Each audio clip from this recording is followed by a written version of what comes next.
Con nó màu. Tụi nhâm ấy nè. Nghe nhở? Bỏ em mạnh em không? Người ta mua đấy đăng bạc à? Mua đi xem cỏ.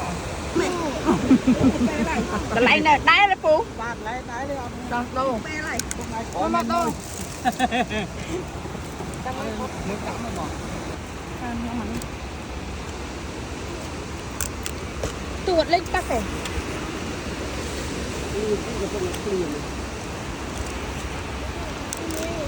Anh tới ốc đông tinh hào vậy?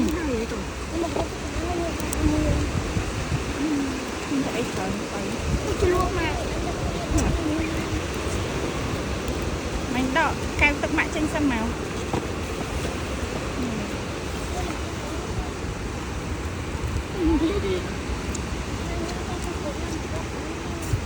Cái là bay điện.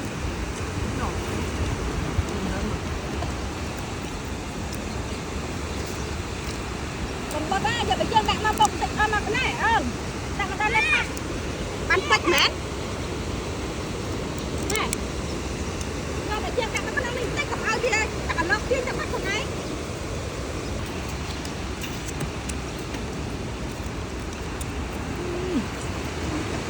Tôi thằng ốc to. Kha nè. Mấy cái đông hẹp. Đâu coi bia tân đút tới. Còn anh tâm nhất rồi. Mau để ốc ấy. Tinh viên chắc hả?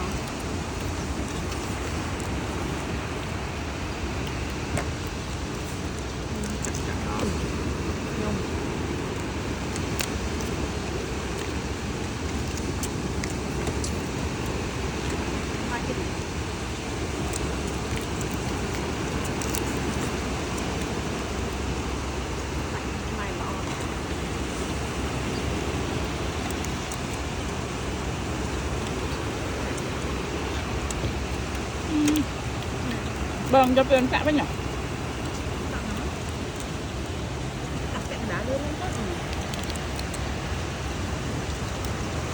Một ông một ai cui chỉ cây. Ơi, tay tặng trô mẹ đây hay chân ngập trô tặng.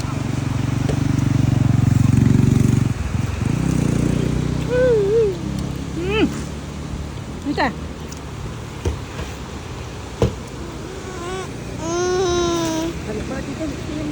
Đưa tay bị lên này.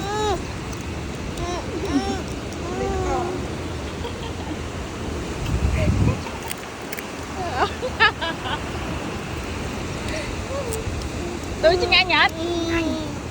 Nhanh thơm mày. Nhanh vậy thơm mày. Lực bị đai vậy?